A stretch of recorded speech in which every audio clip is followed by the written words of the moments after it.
Hello అండి, నమస్తే. Welcome back our channel Suji kitchen recipes. ఈరోజు ఆరోగ్యానికి ఎంతో మేలు చేసే రాగి పిండితో ఒక మంచి స్వీట్ రెసిపీ లడ్డు అయితే చేసి చూపించబోతున్నాను. ఇది చిన్నపిల్లల నుంచి పెద్దవాళ్ళ వరకు అందరూ కూడా తినొచ్చండి. చాలా టేస్టీగా హెల్తీగా ఉంటాయి. మరి సింపుల్గా ప్రిపేర్ చేసుకునే ఈ రాగి పిండి లడ్డూల్ని ఎలా చేసుకోవాలి ఇప్పుడైతే వీడియో ఎండ్ వరకు చూసి తప్పకుండా ట్రై చేయండి. ఇప్పుడైతే వీడియో స్టార్ట్ చేద్దాం. ముందుగా ఇలా స్టవ్ ఆన్ చేసుకొని ఇలా ఒక కళాయి అయితే పెట్టేసుకోండి. ఇప్పుడు ఇందులోకి 1 టేబుల్ స్పూన్తో 3 టేబుల్ స్పూన్ల వరకు నెయ్యి వేసుకోండి. ఈ నెయ్యి కొద్దిగా వేడెక్కిన తర్వాత 1 కప్పు మెజర్మెంట్తో ఇందులోకి 1/2 కప్పు అయితే బాదం పప్పులు వేసుకోవాలి. మొత్తం కూడా ఇదే కప్పు మెజర్మెంట్తో చూపిస్తానండి. 1/2 కప్పు బాదం పప్పులను వేసుకొని చిన్న మంట మీద లోపల వరకు చక్కగా వేగే వరకు ఫ్రై చేసుకోవాలి. పెద్ద మంట మీద కాకుండా చిన్న మంట మీద వేయించారంటే ఇలా చక్కగా వేగిపోతాయి. ఇలా ఫ్రై అయిన బాదం పప్పుల్ని ఇలా ఒక గిన్నెలోకి తీసి పక్కన పెట్టేసుకోండి. ఇవి పక్కన పెట్టేసుకొని ఇప్పుడు ఇందులోకి ఒక 4 టేబుల్ స్పూన్ల వరకు జీడిపప్పులు వేసుకొని చక్కగా ఫ్రై చేసుకోండి. వీటిని కూడా మాడిపోకుండా కొంచెం ఇలా దోరగా వేయించారంటే చల్లారిన తర్వాత కలర్ వచ్చేస్తాయి. ఈ మాత్రం వేగితే సరిపోతుంది. ఇప్పుడు వీటిని కూడా ఒక ప్లేట్లో తీసుకొని పక్కన పెట్టేసుకోండి. ఇప్పుడు బాదం పప్పులు ఏ కప్పుతో తీసుకున్నామో అదే కప్పుతో 1/2 కప్పు వరకు అయితే ఉప్మా రవ్వను తీసుకోండి. ఈ ఉప్మా రవ్వని ఇదే నెయ్యిలో మాడిపోకుండా చక్కగా దోరగా వేయించేసుకోండి. చిన్న మంట మీద వేయించారంటే తొందరగా మాడిపోకుండా మంచి వాసన వస్తూ ఫ్రై అయిపోతుంది.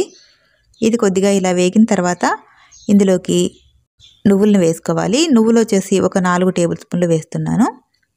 ఇలా 4 టేబుల్ స్పూన్ల నువ్వులు కూడా ఈ రవ్వతో పాటే చక్కగా వేయించేసుకోవాలి. ఈ నువ్వులు చాలా తొందరగా వేగిపోతాయి కాబట్టి సపరేట్గా వేయించాల్సిన అవసరం లేదు. ఇవి కొద్దిగా ఇలా వేగిన తర్వాత ఇందులోకి ఇదే కప్పు మెజర్మెంట్తో 1 కప్పు వరకు అయితే రాగిపిండి తీసుకోవాలి. ఈ రాగిపిండిని కూడా ఇలా మొత్తం వేసేసుకొని చక్కగా ఈ రవ్వలో కలిసేలాగా ఫ్రై చేసుకోండి. ఇవన్నీ కూడా ఫ్రై చేసేటప్పుడు మంటని ఏమాత్రం కూడా హై ఫ్లేమ్ పెట్టుకోవద్దండి. అన్నీ కూడా ఎక్కువ టైం పట్టినా సరే చిన్న మంట మీదనే వేయించేసుకోవాలి. ఈ రాగిపిండి మనకి వేగినట్టుగా ఎలా తెలుస్తుందంటే మంచి ఫ్లేవర్ వస్తుందండి. రాగిపిండి వేగిన తర్వాత అప్పుడు మనకి వేగినట్టు తెలిసిపోతుంది. ఇలా కొద్దిగా వేగిన తర్వాత ఇందులోనే 1/4 కప్పు వరకు అయితే ఎండు కొబ్బరిని వేసుకోండి. నేను ఇక్కడ ఎండు కొబ్బరి తురుము వేసాను. మీ దగ్గర ఎండు కొబ్బరి తురుము లేకపోతే ఎండు కొబ్బరి చిప్పుని ఇలా తురుముకొనైనా సరే వేసేసుకోవచ్చు. ఇప్పుడు ఈ ఎండు కొబ్బరి కూడా మంచి వాసన వచ్చేంత వరకు ఇలా చిన్న మంట మీదనే చక్కగా వేయించేసుకోండి. మనకి నువ్వులు ఎండు కొబ్బరి ఇవన్నీ కూడా వేగి కమ్మటి వాసన వస్తుందండి. చూడండి, పిండి ఇలా వేగితే సరిపోతుంది. ఇలా వేగిన తర్వాత స్టవ్ ఆఫ్ చేసుకొని వేరొక గిన్నెలోకి వేసేసుకోండి. ఇదే కళాయిలో ఉంచేసారంటే పిండి మాడిపోతుంది. అలా మాడిపోకుండా ఇలా ఒక గిన్నెలోకి వేసి కొద్దిగా ఇలా వెడల్పుగా స్ప్రెడ్ చేశారంటే తొందరగా చల్లారిపోతుంది. ఇప్పుడు ఈ పిండిని పక్కన పెట్టేసుకోండి. ఇప్పుడు ఒక మిక్సీ జార్ తీసుకొని ఇందులోకి ముందుగా ఫ్రై చేసి పెట్టుకున్న బాదం పప్పులను వేసుకొని కొంచెం కోర్సుగా గ్రైండ్ చేసుకోవాలి. మరీ మెత్తని పిండిలా కాకుండా ఇలా బరకగా గ్రైండ్ చేసుకొని ఒక గిన్నెలోకి అయితే ఇలా వేసేసుకోండి. ఇప్పుడు మనం ముందుగా పిండి ఏ కప్పుతో తీసుకున్నామో అదే కప్పుతో 1 కప్పు నిండుగా బెల్లాన్ని అయితే ఇలా తురిమేసి తీసుకోండి. ఇప్పుడు ఈ మిక్సీ జార్లోకి ముందుగా ఫ్రై చేసి పెట్టుకున్న ఈ రాగి పిండి ఎండు కొబ్బరి నువ్వులు ఉన్నాయి కదా, ఇది కొద్దిగా చల్లారిందండి. ఇలా చల్లారిన తర్వాత ఈ పిండిని మొత్తంగా కాకుండా సగం వరకు ఇలా మిక్సీ జార్లోకి వేసేసుకొని మిగిలిన పిండి పక్కన పెట్టేసుకోండి.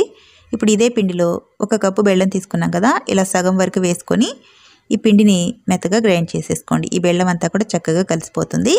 ఇలా గ్రైండ్ చేసేసుకుంటే మనకి ఈ నువ్వులన్నీ కూడా చక్కగా నలిగిపోతాయి.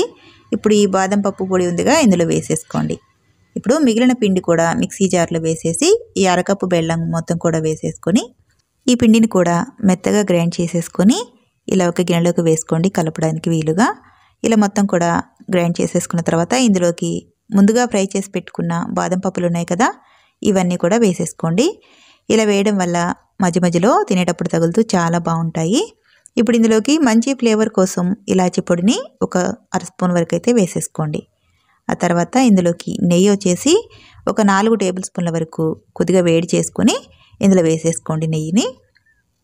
ఇలా నెయ్యి వేసిన తర్వాత ఈ నెయ్యి పిండిలో మొత్తం కూడా కలిసేలాగా ఒకసారి కలిపేసుకోండి.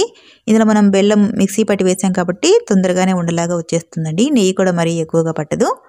ఇలా నెయ్యి మొత్తం కూడా ఒకసారి కలిపేసుకున్న తర్వాత లడ్డూలు అయితే చుట్టుకోవాలి. మనకి సున్నుండలు ఎలా అయితే లడ్డూలా చుడతామో నెయ్యి కలుపుకుంటూ, అదేవిధంగా ఈ రాగిపిండి లడ్డూలను కూడా చుట్టేసుకోవాలి. చూడండి, నెయ్యి కలిపిన తర్వాత పిండి మనకి ఇలా ఉండలాగా వచ్చేస్తుంది. ఇలా లడ్డూలాగా చేస్తే చూసారా చక్కగా లడ్డూ షేప్కి అయితే వచ్చేస్తుంది. ఇలా పిండిని కొద్ది కొద్దిగా కలుపుతూ పిండిని తీసుకొని లడ్డూ షేప్లా చుట్టేసుకోవాలి.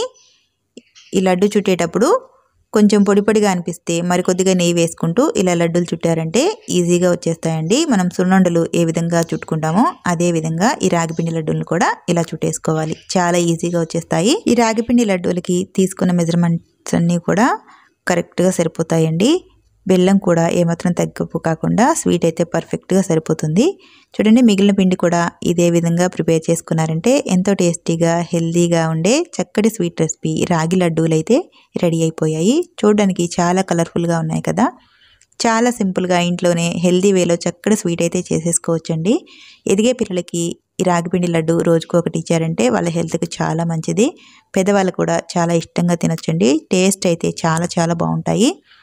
ఎంతో టేస్టీగా సింపుల్గా ప్రిపేర్ చేసుకునే ఈ హెల్దీ రాగిపిండి లడ్డూ రెసిపీని మీరు కూడా కరెక్ట్ కొలతలతో ఈ ప్రాసెస్లో ఒకసారి ట్రై చేసి ఈ రెసిపీ ఎలా వచ్చిందో కామెంట్ రూపంలో తెలియచేయండి.